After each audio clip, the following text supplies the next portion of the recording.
नमस्कार दोस्तों, मैं विवेक एक बार फिर से अपने YouTube channel stock trading technique पर आपका हार्दिक स्वागत करता हूं। दोस्तों, आज चलिए फिर से हम 14 दिसंबर के लिए निफ्टी इंडेक्स के जो 10 अच्छी वेटेज रखने वाले शेयर्स हैं उनके ऊपर मैं अपना ओपिनियन आपके साथ शेयर कर रहा हूं। सबसे पहला स्टॉक जो मैंने सेलेक्ट किया है वो सन फार्मा का है। सन फार्मा की अगर मूव देखें, जो मूव इसने तकरीबन 590-95 तक हाई लगाए, वहां से करेक्शन देखने को मिली और क्लोजिंग आई 568 की। मैं क्लोजिंग फ्राइडे की बात कर रहा हूं और जो हाई लगे वो ट्यूसडे के आसपास के थे। वहां से एक लगातार करेक्शन देखी जा रही है और एक अब खास सपोर्ट बनती है नीचे 558 की। देखिए ऑलरेडी ये अच्छा खासा करेक्ट हुआ है। 558 के नीचे गया तो ये 540 तक जा सकता है।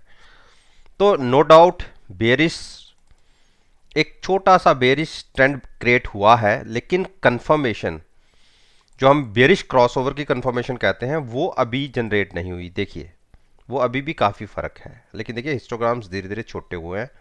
तो बिल्कुल आप शॉर्ट में जा सकते हैं, लेकिन 557 क्रॉस करने के बाद। उस केस में आपको 538 520 के टारगेट भी देखने को मिल जाएंगे। अभी थोड़ा सा वेट कीजिए और पेशेंस रखिए। हाँ, बाइंग मत कीजिएगा। अब HDFC लाइफ की बात करें तो देखिए पिछले जो इसने हाई लगाए 690 के आसपास, वहाँ से 30-35 रुपये करेक्ट हुआ है, लेकिन इस स्टॉक में वीकनेस देखने को मिलेगी अगर 650 ब्रेक करेगा तो।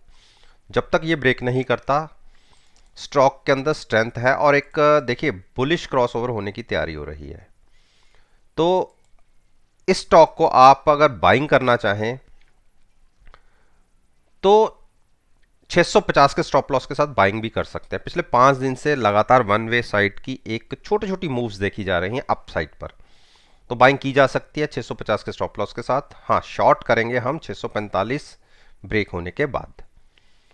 ONGC, ONGC ने लगातार देखिए क्या मूव दिखाई है। 60-62 रुपए से 105 तक के टारगेट, वन वे मूव थी और हाईली ओवरबॉट था। 85 की RSI, तो थोड़ी करेक्शन तो बनती है। देखिए 106 जाने के बाद एक सडन डाउनसाइड देखी गई और क्लोजिंग आई 97 के आसपास। तो मैं तो अभी भी इसमें मान के चल रहा हूँ, अभी भी RSI 85 की है जो 90 तक हो गई थी, जो रेयरेस्ट ऑफ रेयर केस में स्टॉक्स में देखी जाती है। तो बिल्कुल 100 के आसपास फिर से एक बार शॉर्ट बन सकती है।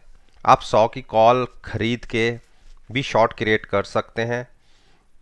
लिमिटेड रिस्क है, मैक्सिमम रिवॉर्ड की स्ट्रेटजी है।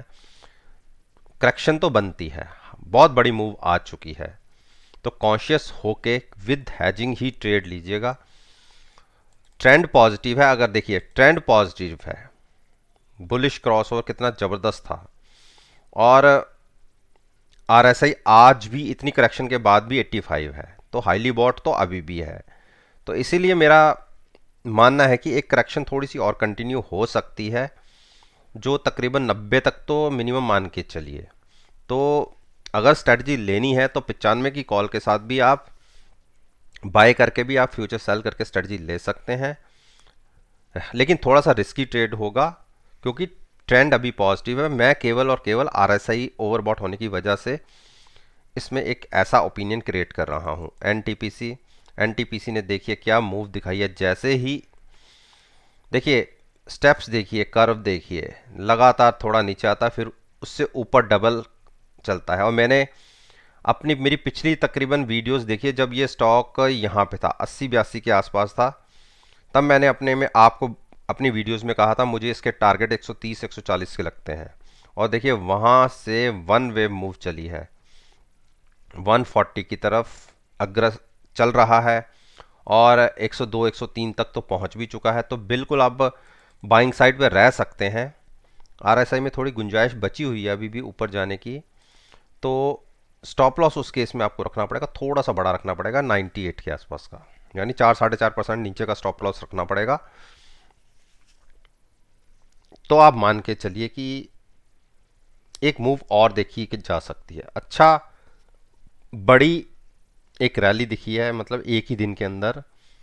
ये मैं शॉर्ट्स तो नहीं कहूँगा, हाँ फ्रेश लॉन्ग्स जरूर बने हैं, तो इसलिए बाइंग में आप रह सकते हैं। अभी शॉर्ट मत कीजिएगा। शॉर्ट करने होगा तो अगर ब्रेक होगा 98 के नीचे तो ही हम शॉर्ट करेंगे, अब अदरवाइज साइड पेयर बैठे रहेंगे। एल देखिए, एल ने 1200 भी क्रॉस कर दिया इंट्राडे में, तो 1220 के आसपास के टारगेट्स अचीव कर। देखिए यहाँ पहले यहाँ पे कितना कंसोलिडेशन फेज चला, उसके बाद एक बड़ी मूव, फिर यहाँ कंसोलिडेट हुआ, उसके बाद देखिए बड़ी मूव।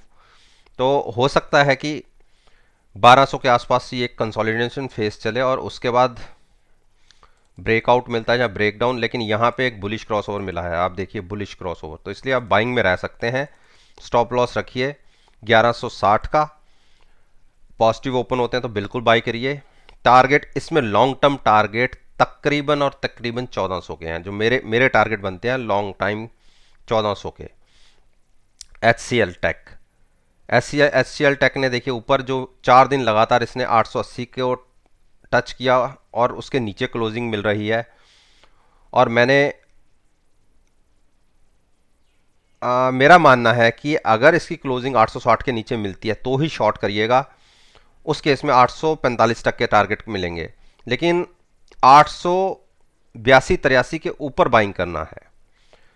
ट्रेंड पॉजिटिव है, no doubt, bullish cross over है, वो भी ठीक है, लेकिन अगर कोई बाइंग में बैठना चाहता है तो फिर उस केस में 860 के स्टॉप लॉस के साथ आप बाइंग में बैठ सकते हैं। टारगेट 882 के होंगे। अभी कंसोलिडेट कर रहा है छोटी सी रेंज के अंदर 860 और 880 की रेंज के बीच में, तो अगर 860 के आसपास आए तो आप बाई कर सकते हैं, 880 के आसपास जाए तो आप सेल कर सकते हैं, लेकिन केवल और केवल हैजिंग के साथ।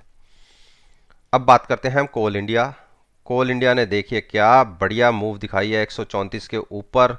जैसे ही इसने देखिए, इसने, मैं कहता हूँ कि जब इंट्राडे में भी स्टॉक का प्राइस अपनी सपोर्ट या रेजिस्टेंस को टच ना करे तो वहां से एक बड़ी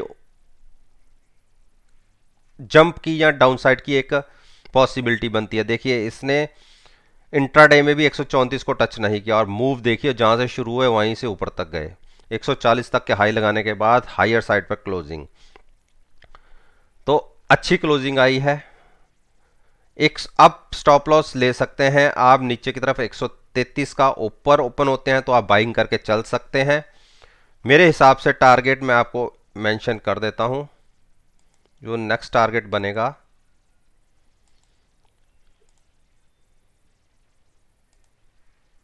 नेक्स्ट टारगेट 141-42 का बनेगा, तो आप उसके लिए तैयारी कर सकते हैं। स्टॉप लॉस रखिए 133 का, अभी बेचने की गलती मत कीजिएगा।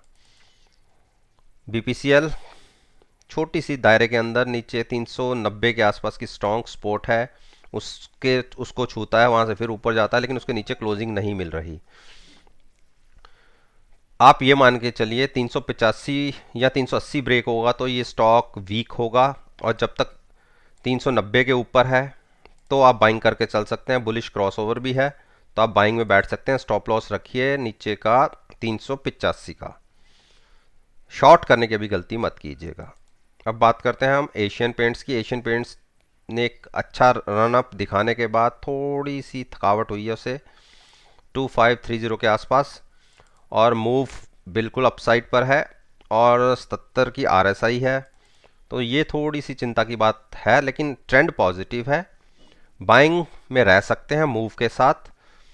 उस केस में आपको स्टॉप लॉस रखना पड़ेगा 2440 का, थोड़ा सा बड़ा स्टॉप लॉस है, तो क्योंकि इतने बड़े स्टॉक्स में 60-70 पॉइंट कोई मायने नहीं रखते, 2-2.5% स्टॉक ऊपर नीचे एक ही टाइम पे हो सकता है, तो 2440 के स्टॉप लॉस के साथ आप बाइंग में बैठ सकते हैं। कंडीशन ये है कि ओपनिंग अच्छी आनी चाहिए, ऊपर आनी चाहिए, 15 से 20 मिनट ऊपर ट्रेड होना चाहिए, तो ही आप बाइंग में बैठिएगा। शॉर्ट अभी मत करिए।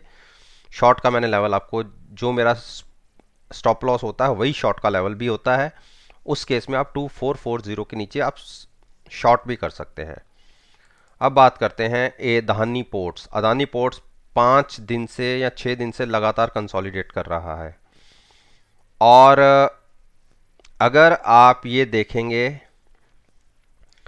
कि यहाँ पे हमें करना क्या चाहिए, अदानी पोर्ट्स को अगर देखिए तो धीरे धीरे ट्रेंड नेगेटिव की तरफ जा रहा है।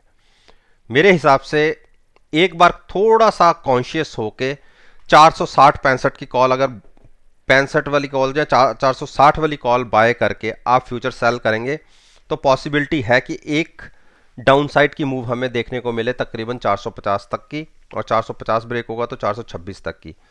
अच्छे रनअप के बाद थोड़ा करेक्शन बनता भी है। देखिए वन वे तकरीबन हमने 100 पॉइंट की रैली दिखाई है, और मेरा मानना है कि 30 से 35 पॉइंट का एक करेक्शन भी बनता है। तो उसी को ट्रेड लेने के लिए विद हैजिंग में शॉर्ट की आपसे बात कर रहा हूं। तो दोस्तों ये मैंने निफ्टी के 10 इंडेक्स के 10 शेयर्स के ऊपर अपना ओपिनियन आपके साथ शेयर किया है। मेरा मानना है कि अगर आप मेरी वीडियो को कल के ट्रेडिंग सेशन के साथ एनालाइज करेंगे, यकीन मानिए आपको बहुत अच्छे पॉजिटिव रिजल्ट्स मिलेंगे। वीडियो अच्छी लगी हो तो लाइक जरूर कीजिएगा, शेयर कीजिएगा, और मेरे यूट्यूब चैनल को सब्सक्राइब करना मत भूलिएगा। इसी बात के साथ मैं आपसे विदा लेता हूं, और इसी बात के साथ मैं आपसे विदा लेता हूं। एक नई वीडियो के साथ फिर से आपके सामने आऊंगा। तब तक के लिए धन्यवाद। Take care and have a nice day.